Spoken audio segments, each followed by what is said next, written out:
All right, and welcome back to the Pearl Snap Tactical Podcast, the show that gives you the tips and tools you need to make yourself stronger, faster, and harder to kill. I'm joined with me by the great, by the mighty Bill Buppert, uh, geopolitical and analysis, and just every well-rounded, cool dude. Welcome to the show, my friend.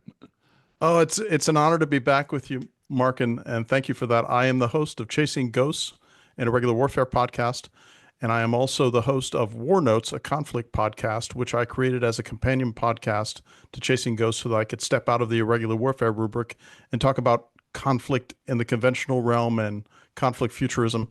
And I have a Substack called Chasing Ghosts. Yeah, well, thanks for doing that. That was going to be my lead-in question is to remind the viewers and the listeners about yourself. But yeah, thanks for knocking that Yeah. out. Efficient as ever. Um, hey, so Bill, I have been going through some of your podcasts, and again, that's what led me to you in the first place to start having you on the show and developing a friendship with you. But there's been something that's been top of mind for me lately. Clay Martin was on the show, and we kind of hit it a little bit, but and that is about the cartels, but we didn't do a deep dive. And lo and hmm behold, I'm coming back from Little Rock, and I'm looking through my feed of new podcasts, and I see that Chase a Ghost is on there, and I was like, "Oh, cool! Bill's got a new podcast." And lo and behold, you're talking about the cartels. So that's something I'd like to dive in today, Sure, if you're up for that. So, I am absolutely. so the And whole maybe we'll reason. wander into some other subjects too. Yeah, absolutely. So it seems like right now, as far as security concerns goes, I think it's kind of in the zeitgeist or it's coming depending on how events play out. But I mean, most people are familiar with the cartels and what they are, but we'll hit that a little bit. But let's talk about how it's gotten into mainline news and media. As recently, President Trump made the proclamation, I guess, that he was by executive order going to declare the cartels a terrorist organization, right? First of all, I want to know what that means in terms of how that what that does as far as applying American soft and hard power, to the situation to try to resolve it. What does that mean versus not doing it? You know what I mean? Because you have the DEA, they're quote unquote supposed to be fighting against cartels and Yeah, narco yeah. trafficking and stuff like that. But so what kind of teeth, if any, does this executive order does? And then we'll talk about the second and third order effects. But before we do that, let's talk about like cartels. What does that mean? Like when we're talking about a cartel, let's start with that for someone who's just a newbie coming in fresh. So in this case, a cartel can be employed for both above ground businesses and non-above ground businesses. But in this case, it's levied on what's considered to be illicit, illegal, or black market underground economies, Hmm. like everything from drugs to human trafficking to avocados and Yeah. those kind of things. If you're interested in the how do the cartels get involved in the avocado trade, there's some great literature out there, and I think a documentary on that very thing. And you and I will get together after the podcast, or I'll send you an email for your show notes, access to that documentary about them getting involved in what would appear to be an above ground thing. But what's Yeah. happened is that since California has legalized drugs and marijuana in particular, instead of decriminalizing, which I think is the better way to do this, Hmm. is by legalizing it. There's a regulatory framework that is enforced by the government in order to make that legalization have some skin in the game and be able to actually regulate what's going on. Well, what's happened in California, for instance, is that, as you and I would both know, and many listeners on this podcast, when you regulate something and you levy taxes and you levy regulation, you start to increase the cost of what those are. I Hmm. happen to have had I have a son-in-law who was involved in the above ground marijuana economy by building grow houses, very large grow Hmm. houses. As a matter of fact, so large that in one state, the state regulatory apparatus was so oppressive that he had a log of 56,000 plus individual RF identifiers on every plant he was growing. He had to weigh them before, he had to weigh Yep. them after. He had to keep ledgers, going. This is expensive overhead. It's Hmm. expensive overhead to pay the taxes on your grow operation, things like that. Enter the cartels. So formally in the 1970s, 80s, and 90s, it was a wild west for cocaine, crack, marijuana, that kind of Hmm. thing. Eventually, as a result of a number of operations and the Colombians finally saying enough is enough, they moved to Mexico. So Mexico, I would say since the early 90s, but maybe one can go back to the 80s for the formative years, these criminal cartels, in this case, criminal cartels, being those that are operating underground to provision drugs, human trafficking, and contraband. Because Hmm. think of it this way too: with the human trafficking, why was the cartel such a fit for purpose organization to bring in human beings Hmm. in human trafficking? Because they had these long rat lines or underground railroads to provision all of these massive drug shipments. Right. So as a result of Yeah. that, they were able to do that. So let's suppose, for instance, that America steps in and says, cigarettes are bad for you. We're going to make them illegal, or alcohol's bad for you. And we go back to prohibition from 1919 to 1933. The market will provide. In this case, Oh the yeah. below market will provide. And they've Yeah. got all the resourcing, rat lines, underground railroad, logistics, and transportation modalities in place now from Mexico, webbed into the United States, into Canada, into Europe, and all the other places. And they tend to dominate the drug trade here. But when you go to Asia, the drug trades are dominated by Asian cartels like the triads and Hmm. things like that. But there is coordination among them. And Hmm. they have been so awash in money that they have been able to take on military apparatuses that Hmm. peer nations could only possess in the past. Yeah. And by the way, this is probably 2 weeks in the running. I've stopped using the term near peer because I think Yeah. it's silly. Yeah. I just use the term peer. Yeah. I do think that to a certain extent the cartels are peer military adversaries.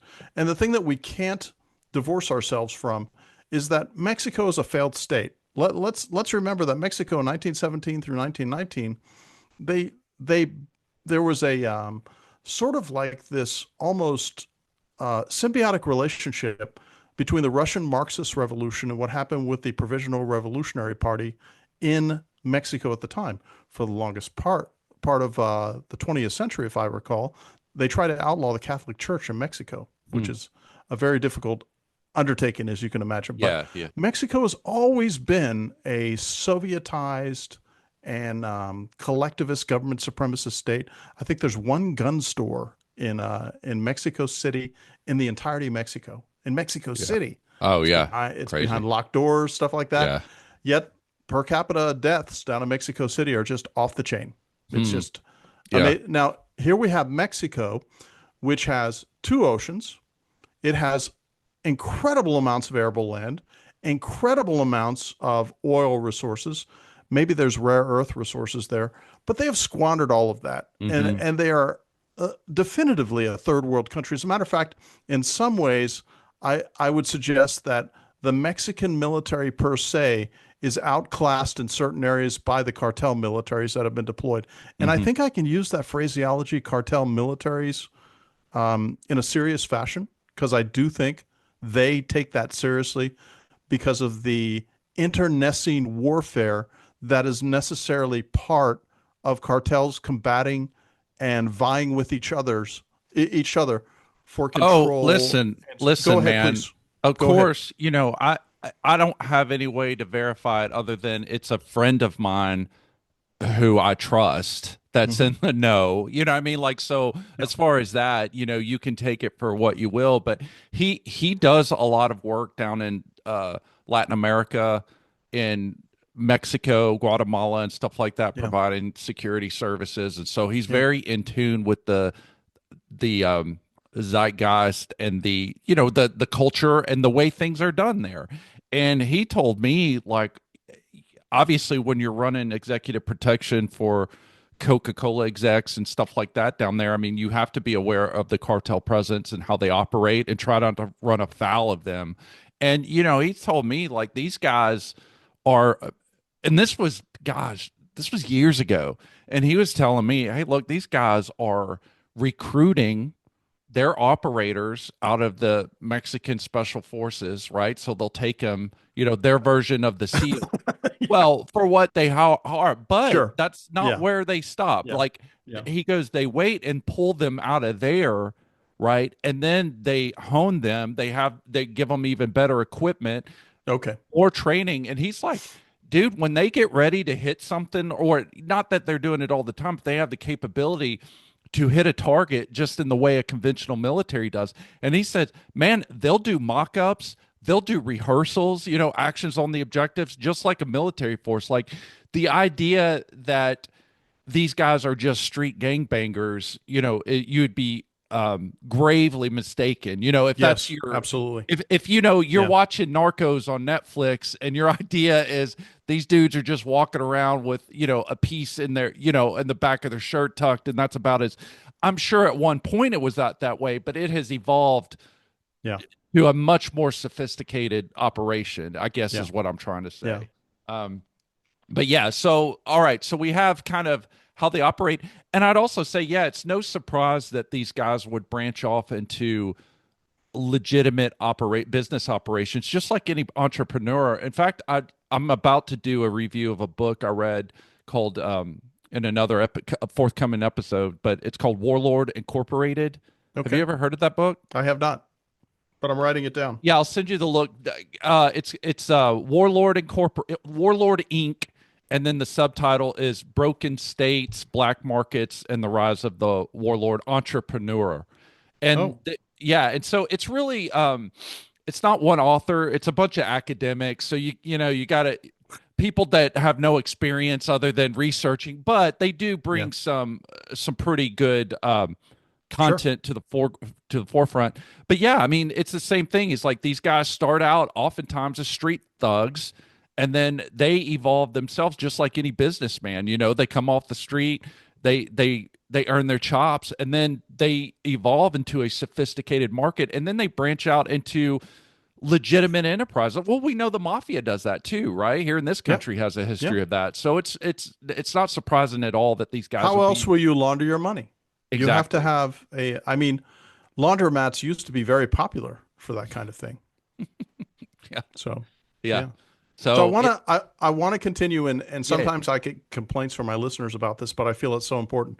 If you don't know where you've been, you can't possibly know where you are. And Mm, there's a lot of interdisciplinary ferment that provides explanatory frameworks why things happen the way they do.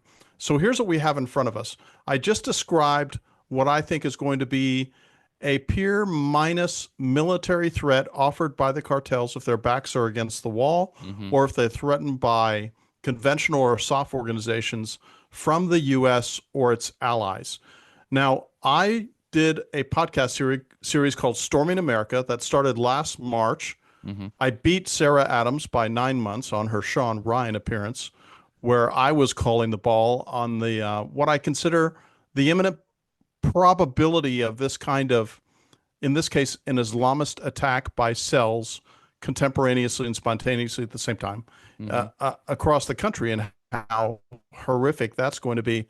Don't have any doubt in your mind that the human trafficking involving the cartels has not had them doing business with getting these folks in hmm country. There's no Oh, doubt in for my sure. mind that not only do they have the logistics relationship and the coyote relationship of getting warm bodies, in this case, warm bodies that can cause us harm, into the country, but we also have to look at the fact that, so here we have the cartels are very sophisticated organizations that we shouldn't underestimate. And we shouldn't underestimate the years, decades possibly, of sleeper cells, hmm of organizational savvy and logistical depth and stuff that has gone into getting these folks here in country in these cells and having them ready to trigger. And Yeah. then I'm gonna follow up with one thing, and then we'll talk about the cartels, and that's this. Osama bin Laden, when he took down the twin towers in 9/11, one of the reasons he was so savvy at being able to do that is you're not talking about a guy who grew up in a military family or was a military guy. He was involved in high-rise construction. He was Mm-hmm. involved in construction projects that Mm-hmm. were large, Mm-hmm. complex, and had many parts, pieces, and components to them. The kind of mind it takes to build buildings, to build infrastructure, to build arterials and things like that brings a value added to the terrorist enterprise that a lot of purely military terrorists don't have. Mm-hmm. The reason I bring that up is because I'm riffing off of something that you just said, which is that putting all these parts, pieces, and components together for a very complex attack, Mm-hmm. it takes a mind that can think through not only what the alternatives are, but also extrapolating out the second and third order effects and what's going to happen. So Mm-hmm. now we jump forward to this new administration. And by the way, just for 30 seconds, I am so happy to see what's going on now in the country. I am so happy to see a president who values peace, a president who is investigating where all the money is. Mm-hmm. He's given us the receipts and everything like that. So that's why I was sort of taken aback, him being the first president in my lifetime during his previous administration who did not get us into a new conflict, that he would say something as brazen and cowboy-like as, well, I'm going to make the cartels terrorist organizations, and I may send soft forces. I'm paraphrasing. I Mm-hmm. may send American special operations forces after them. You had asked me earlier, what does the terrorist indicator do as far as if we label them that way? Here's what Mm-hmm. it does. At the U.S. Treasury Office, it enables FinCEN, which is the Forensic and Financial Investigations Office, to take manpower and woe manpower and dedicate it to analysis of money laundering, linkages, and banks, things like that, Mm-hmm. forensic accounting, those kind of things. It puts the military and the Pentagon on what one could say as the CIA has to have. The CIA can't conduct technically Right. covert and clandestine operations without a presidential finding. Mm. And they did that so that they would put a sort of break on mischief, even though I don't think that ever worked. But Yeah. nonetheless, here, all of a sudden, the Pentagon has a variant of a finding where they're told, hey, stand by. This is another contingency. And they've been probably whiling away the wee hours of the evenings and working very long days to put together contingency plans on how they could make this happen. Mm-hmm. So I think that by calling them terrorist organizations, of course, it brings all kinds of, it refocuses and retriggers all kinds of assets that were formerly focused elsewhere. So Mm-hmm. they're going to concentrate on this. And now we fast forward to today, where I think one of the things you want to discuss is what's that going to look like Right. if we take tier one forces, whether it's CAG, formerly known as Delta, or we take Special Tactics Squadron 24, which is the CAG Delta minus variant in the U.S. Air Force, or we take SEAL Team 6 if they're not on a book tour of Mm-hmm. one type or another, and dedicate them to this. But we're in a vanilla. We're not talking classified stuff here at all. I don't want to speculate on classified. We're going to approach this from a vanilla, non-black ops perspective, Mm-hmm. but we are going to take one departure, and that's this. You and I are going to estimate what's the manpower of these tier one CAG, STS, SEAL Team 6 trigger pullers. Mm-hmm. So I'm going to use an easy number. I'm going to use 1,000. And because of the 1/3 rule that we're all accustomed to in the military, that means that 1/3 of those guys are ready to rock, ready to go, knees to the breeze. They're on the Mm-hmm. birds and they're ready to go do mayhem. Yeah. The other third are in training, administrative functions, things like that. And the other third are doing stuff. Maybe they're a refit, reconstitution from previous missions. So let's say we've got 350 elite trigger pullers who can go down there. So then we ask ourselves, what is the best way to take the legs out from under the cartels? We hear talk of decapitation. What decapitation is when you go in there and you, on your whiteboard, you have your association matrices that show in sort of like a flow chart who's at the top. We've all seen those police procedurals Yeah. of taking down the mafia or whatever. Yeah. You look at the board. There's the capo de capo. There's his captains. There's his soldiers. All the rest. Mm-hmm. I'm certain that the DEA and all the other three-letter agencies have got all these association matrices in their back pocket. They probably dust them off. They're taking them out, trying to update them. And so I think if I had to speculate, I'd say they would suppose a decapitation strike would take care of this problem. And I'm here to tell you that if you read the nature of organized crime, well, as a matter of fact, if you read the nature of criminal organizations to include governments, which I consider to a large extent criminal organizations, there's people standing in the wings and queuing up so that once one guy falls or loses his head in the guillotine or he's hanged from the neck till dead, there's other people willing to step up. I am suggesting the same thing will happen with the cartels. I don't think that decapitation is going to work. And I also think that, can I cuss on this program? Sure. I have a phrase that I use, and you can steal it. I don't even need credit for it. Newton's third law is a stone cold motherfucker. And what that means is that whatever you do, there will be a reaction. It may not be one that you plan for. Like, I like to illustrate American foreign policy in a lot of ways as a naked man with honeyed loins batting at what he's told is a piñata. He has a blindfold on, but it's actually a hornet's nest. Yeah. That sums up American foreign policy. Yeah. Or maybe you could put 1,000 rakes in a football field and they're all tines up, and you take all the State Department personnel and you parachute them in and make them run around. Yeah. That's Blindfolded. So, yeah. That's American foreign policy. Yeah. I don't think it's going to be any better with this. Yeah. And I want to bring two things up. Number one, if you go to war with the cartels, you go to war with the government of Mexico, whether you like that or not. Yeah. Number two, if you do this, even if you're using surgical strikes with shooters, and historically this has been the case with drones, snipers, and shooters, you will maim and kill women and children. Here's the ironclad rule of insurgency and counterinsurgency is that you can never kill or maim enough women or children where you are not stealing the spine and increasing the ranks of whatever resistance you are going after. In this case, we are going after a resistance organization. So and then third, and I'd like you to chime in on your reflection of what I'm saying. The third thing I think people need to take into consideration is this. The hits take place, the decapitations take place. Sicario ecologies, soldado ecologies, the macho Latin culture has some adjacent cultural artifacts like Islam where they will not forgive a slight against perceived honor. Here's what I think the cartels are going to do if they get hit. They're going to activate people in the United States who are going to hit the shooters who are responsible, or the shooters' families, or the shooters' chain of command, or they're going to target infrastructure. They will target shopping malls. They will do drive-bys.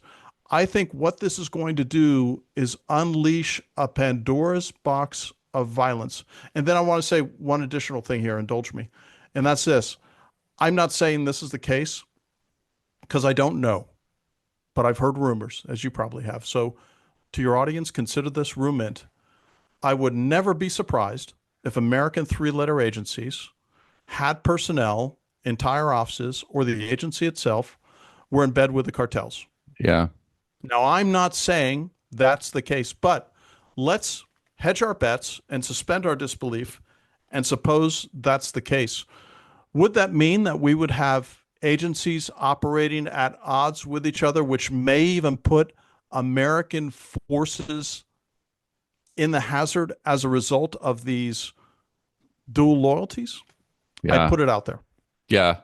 Yeah. And I mean, yeah, I like what you said. I mean, rumor intelligence, which is, we're just spitballing and just kind of, I don't think any of that is, extreme, in your analysis. I mean, just given our history here in the 1920s and 30s with the mafia, I think anyone that's watched a movie, I mean, even Hollywood is on, but it's based in historical fact, is that obviously if you're operating in an area and you don't want to run afoul with the law, to interrupt your operations, then the best way to do that is to put them on the dole.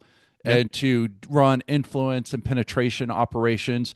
We know just from terrorist organizations around the world that that's part of the MO wherever they're at. So I don't think it's asinine to to speculate and say, hey, if they do it everywhere else in the world and they've always done it, there's no reason to think that they wouldn't do it here or couldn't do it here. So I mean, I don't think that's out of the realm of possibility at all. You Um, know what? Whatever an empire does abroad, it always brings it home. yeah, Always. I yeah. mean, water. Do you know where waterboarding started in the American pantheon of torture?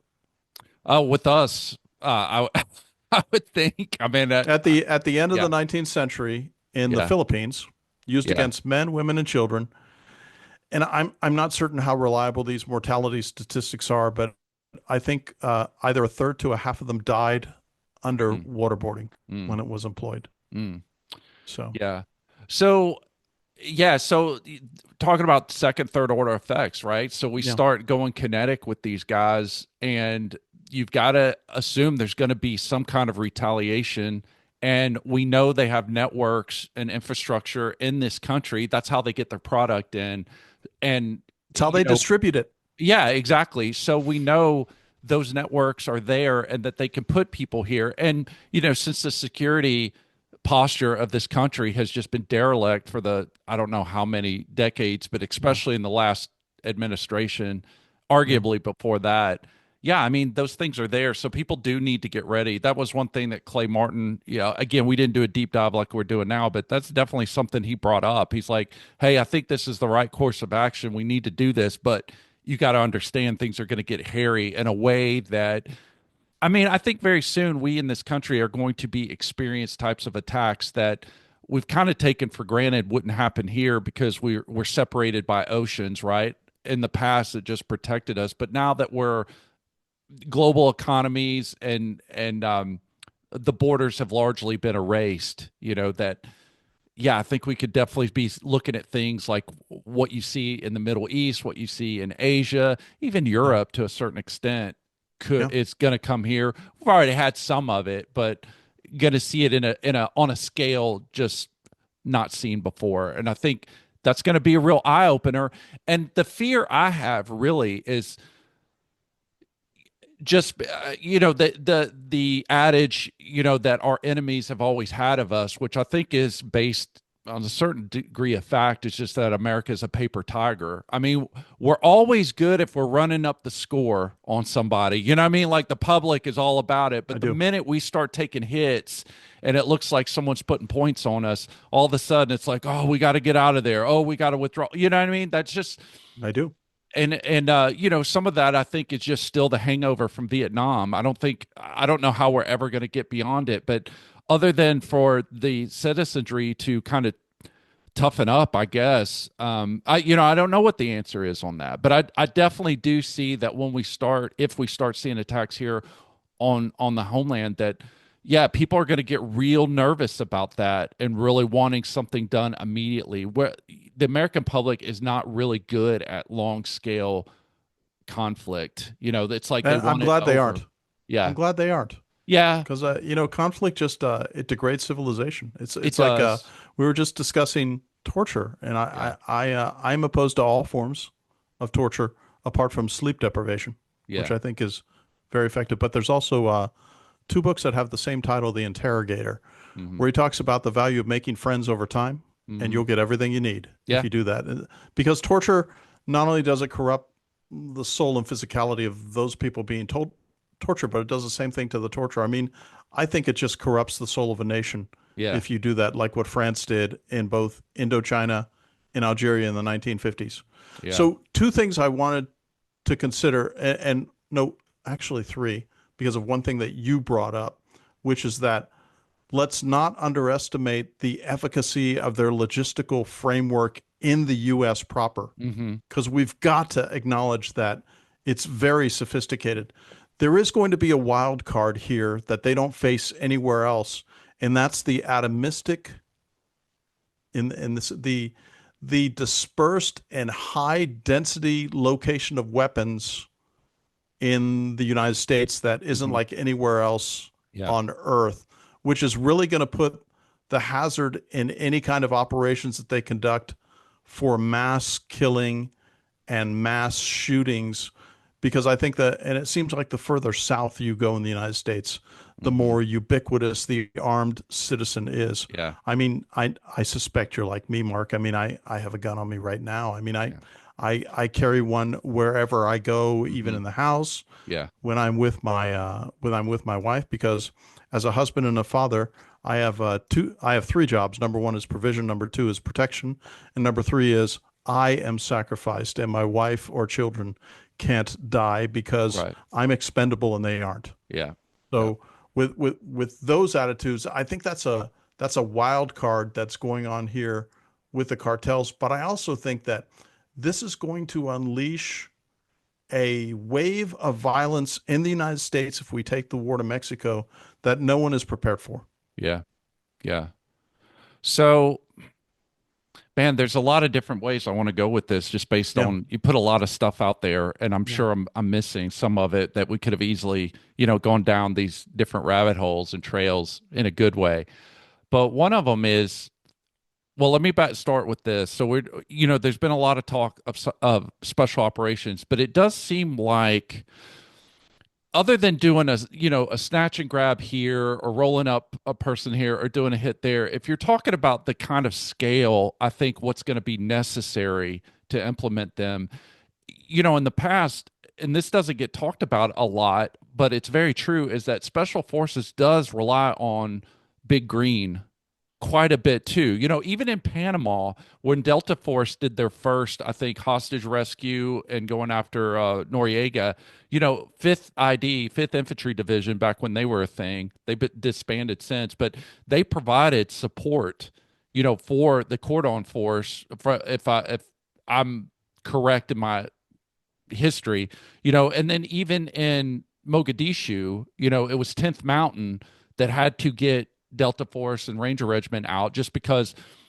not their fault at all. It was just they got put in a position where they're getting utilized in ways that, it started out as a snatch and grab, and by then it was just a full scale conventional uh, troops in contact, and so absolutely. it Yeah, really took 10th yeah, Mountain to go out there. That, I mean, in a sense, not taken away from CAG or Ranger Regiment at all, but 10th Mountain was kind of the unsung hero in that event, because those guys probably would have gotten wiped out if it wasn't for the heavy armor, the absolutely. assets that they had. And the So Pakistanis.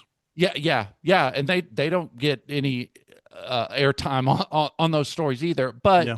so, what do you see a conventional footprint if we go? What's that going to look like? What a I mean, nightmare. I mean, I just, really? Yeah. I just think, and of course, the planners who may not be using context will say, well, look at this. This will Mm, be our first fight in the United States hmm. since 1846 to 1848 down in Yeah. Mexico, and since 1815 Yeah. with the British. By the way, I consider the Revolutionary War to be in two parts, and that it was from 1775 to 1815, Mm, and that's what happened. mm. It just so happens that my birth date was the same day that the British burned down the White House in Oh 1814. wow. I take great pride in that. Yeah. Yeah. So, But but nonetheless, a conventional footprint in a conventional invasion across a border like that, contiguous to America, which would yeah, be very unique, uh, it flows both ways. yeah, So if we can do that, and you have these cartels that have been conducting the human trafficking thing for decades, and I think they've got it down. I wouldn't call it a science, but I think hmm, they know what they're about yeah, when it comes to that. You don't think that they'll be able to smuggle or interdict folks going in both directions on the border? I mean, yeah, I happen to think it will be an unmitigated disaster to militarily try to conquer Mexico, but which, by the way, mark my words, if we go through with this and we start using CAG and we start using these organizations and then we start getting the hits back here in the United States as a result of that, you will hear murmurings in the U.S. government hmm. to invade Mexico Oh in a yeah, conventional fashion, yeah, and that will be a disaster. yeah, A yeah. disaster. So yeah, and I could also see, depending on how this goes, again, just spitballing, but I could see the security landscape here domestically shifting and looking a lot different than it does now. Vis-a-vis, I have you've traveled the world, I have too, and gone through many cosmopolitan areas, many airports where it's not the police, it's the military, dudes Yes. with Yeah. automatic rifles and stuff that's pulling your security. And seeing it on, I've been to countries where you see it on, I see more military guys on the street than I do police, and you have too. And do you think that here in America, we might be heading that way, depending on how, festivities, for lack of a better Oh, word, kick off? there's no doubt in my mind, and I'm going to give you even worse news. So I'm hoping that the Russian-U.S. peace negotiations go well. Hmm. As you know, in previous conversations you and I have had, I thought that not only am I not in support of providing and provisioning military support or financial support to the Ukraine, but I think we've made an existential mistake by sending so many exquisite platforms and very expensive weapon systems over there so that the Russians, who are chess players and note takers, can Yeah. take a look at this and find out ways to ameliorate, neutralize, or destroy the Hmm. systems that they would fight against the United States with. Hmm. So let's suppose that if we were to juxtapose Ukraine and Russia to Mexico and the U.S., and all of a sudden the U.S. goes into Mexico, what would stop the Chinese or the Russians or any BRICS country from provisioning them with very sophisticated weapons? Hmm. Maybe not IFVs, maybe not tanks, but what if they provision them with drones, Hmm. FPVs, and manpads? Manpads Yeah. would be man-portable air defense systems. Yeah. It could be Stingers, could be what. What will that do if they get those in the United States? As a Yeah. matter of fact, you and I both know that grenades are classified as destructive weapons in the United States, and you can't own one without having the registration fees and licensure that's necessary to do that. Hmm. It's probably on par with having suppressors. What's Yeah. going to happen when all of a sudden we don't have hundreds, thousands, but we have tens of thousands of M67 grenades in the United States that are flowing around in criminal organizations, and what those will do? Yeah. I guess the bottom line for me is that whatever we uncork with this, Hmm. it is not going to be what we envision it to be left of bang. And I Hmm. also have this other suggestion, and that's this. Every time you have a larger, greater, bigger conflict, underneath that conflict have been brewing for decades, generations, or centuries civil conflicts that were there, Mm. that this almost gives an authorization to breathe oxygen into those embers and Mm. start those fights anew. Because this fight against Mexico, maybe it can go in the other direction. Maybe it can cause El Salvador to go awry. Hmm. Maybe it can cause Nicaragua to Mm. be used as a staging area. I mean, I always think that it's the unintended consequences and the second and third order effects right of bang that always catch people by surprise. And the emphasis I want to give is that war is the clash and collision between two very complex adaptive systems in which, however meritorious your planning was, left of bang, things are not going to go that way as the war progresses. And no one has ever started a war where they said, yeah, we're going to have this finished in 2 weeks, where they Yeah. have it Yeah. finished in 2 weeks. Yeah. Two phrases come to mind immediately. One in the military that you're familiar with is, no plan survives first contact. Yes, yes. And the civilian version would be from the great, tactician Mike Tyson, who said everyone's got a plan until they get punched in the mouth. General Mike Tyson. Yeah, I mean, I think that's just the nature of war. That's the nature of conflict. It's the nature of life, right? That no one has a crystal ball, and the enemy gets a vote, and there's just so many. You can't plan for everything, But Well, you've heard that notion that infantry is the queen of battle, artillery is the king of battle. Artillery is not the king of battle. Murphy is. yeah, yeah, Yeah, it's very true, yeah, very true. yeah, Yeah. All right, so we've kind of established who the players are, like yeah. exactly what the cartels are, how they operate, what they're into, how robust their operations are.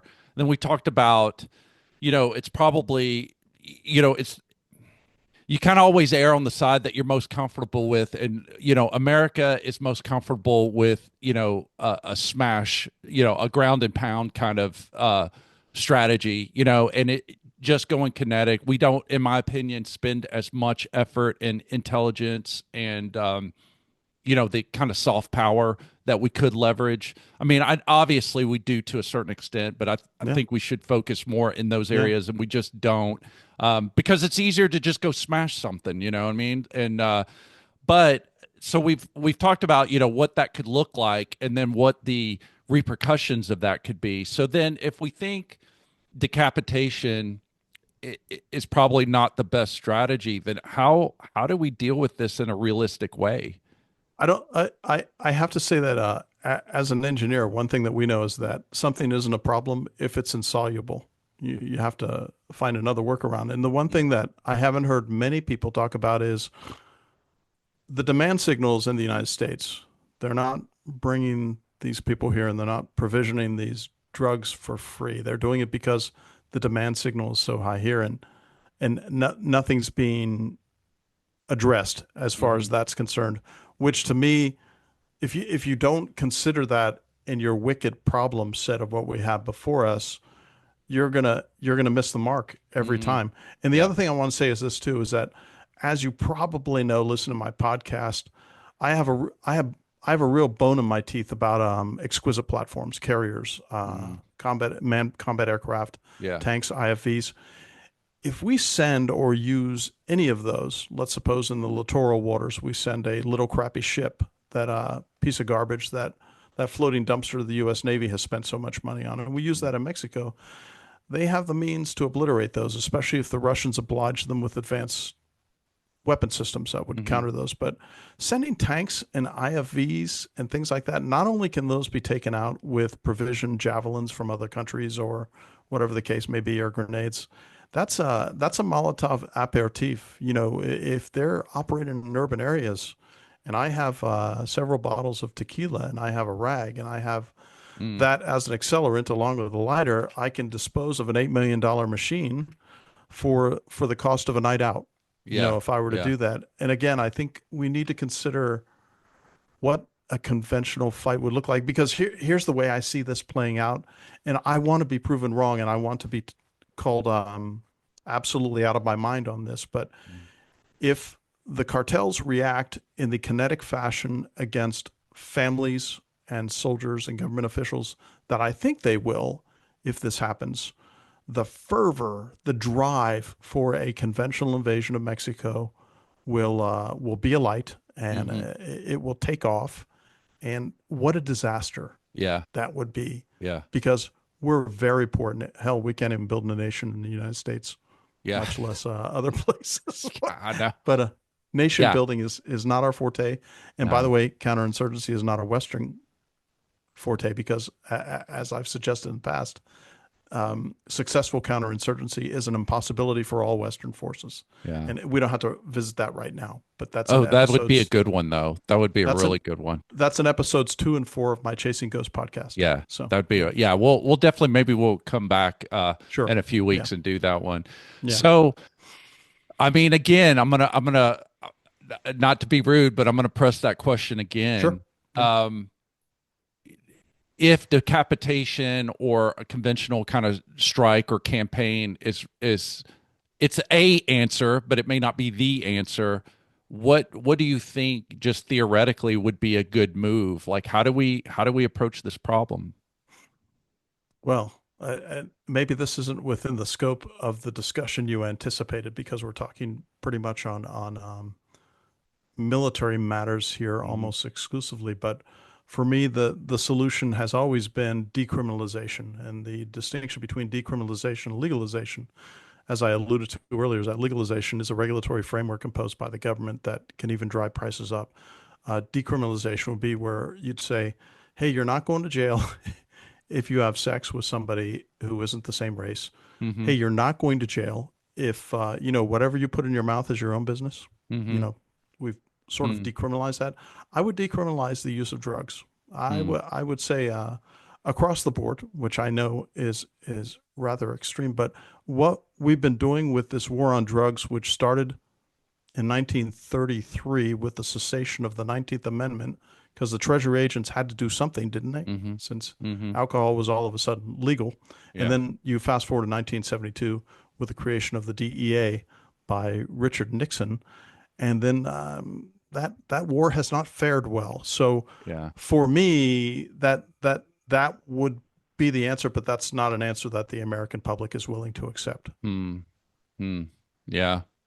I Because I in the end, this is all about demand signal, Mark. yeah.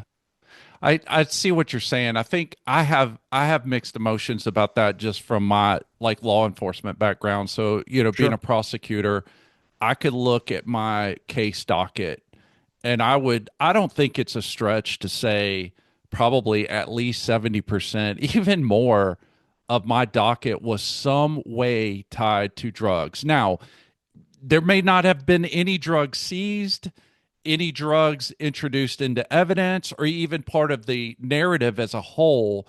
But when you get people on dope, it changes their brain chemistry, it changes their worldview, their decision making, and that I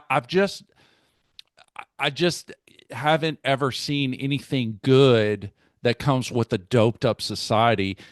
Even look at the A- pharmaceuticals, which we won't get into that, but Absolutely. just, And we've got to, I was just going to mention that when you look at the triad of government education in schools, Mhm. social media, and this pharmaceutical madhouse that we live in, I can't by any stretch say that that's going to be worse than the decriminalization of drugs.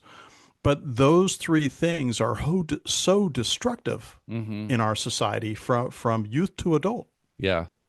I, if it were me, if I had my Christmas list where I could wave a wand, and kind of put us in this footing, and again, some people may accuse this of pie in the sky, but it's culture, right? It's how you decide how you want to shape culture, and for so long, we've just had this culture of hyper individualism, of you're not accountable to anybody but yourself. A whole media Hollywood kind of, I don't know, full court press to suppress any type of excellence. It's always a race to the bottom, lowest Yes, common denominator. yes. To we even poke fun of anyone who has any kind of pride in themselves, in their country, in their history, and their legacy. Everything is and this comes from the social Marxists, right? Is all hierarchy has to be destroyed, everything needs to be dismantled and burned to the ground so that we could build this new utopian state of equity and all that kind of stuff. But I think for me, like when I look at I agree with you. It's like the demand you have to hit, but I just feel like America used to be a nation of, I gotta measure my words here, because when I say used to, because I still believe it is. I think the potential's there. We definitely have that segment of the population that still espouses those ideas, but it's getting smaller and smaller each generation. But of American greatness, of not to tolerate mediocrity, to start rebuilding and revalorizing, I think, martial virtues, not to make people violent, but to bring a certain sense of pride back into yourself, into your family, into your community, and then nation, right? And then once you start doing that, of course, the other side, they hate that word nationalism. To me, nationalism is just taking pride in your own nation. I don't care what your race or your creed is, but that is one thing we can all rally around, is our own flag. And I don't, mean to be idealistic, but there used to be a time when America was very much that, and that was something that we could all agree on. And I just feel like that's what's lacking in the nation today. And that's one thing I try in my own way. I'm one person, but in my podcast, there are several topics where we talk about, warrior culture, warrior philosophy, pulling. And I think we got to go back, before industrialization, really before the Enlightenment, and really try to find these values that our ancestors espoused, that made them strong, that made them conquer the world.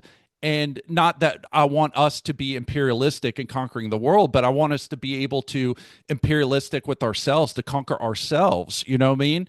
And in that way, I think that's the only way forward. But it's an uphill climb, because the culture, in modernity or post modernity, everything is, that's anathema to everything I that is love your modernity. use of the term revalorization, and Yeah, it sort of speaks to the Victorian blood and virtue yeah. signaling that went on in the 19th century. There's there's three things that I think and for this to happen, it may be pie in the sky since you and I are speaking to Yeah. pie in the sky. The three things that I would do is number one, I would eliminate and zero out all federal subsidy to K through PhD. There'd be none. No federal government money would go to that. Number two, I So would define that. What do you go, mean K through oh, HPD? kindergarten through PhD. Okay. Okay. All institutionalized education in the U.S., there would not be one federal dollar that would be devoted to it. Because here's the thing, as I'm in a STEM profession, in an engineering profession, if the federal government said, look, here's what we're going to do, the only funding for climate that we're going to fund is going to be flat Earth, I guarantee you that the Earth would be flat as settled science in 1 year Yeah. if they Yeah. did that. Yeah. So I'm calling for the zeroing out of all of that. I'm calling out for the complete elimination of all federal welfare transfers from the poorest to the corporate. Let the states have 50 laboratories in which they can find a good way to do that. And last but not least, we need nuclear families with fathers in the home Hmm. Yeah. somehow, some way. If you I've heard some people suggest that if you have 2 to 4 children, and those 2 to 4 children come from the same mother and father, with the second, third, or fourth child, you're exempt from income tax for the remainder of your life Mm. because Yeah. humans are built on incentives. Yeah. Yeah.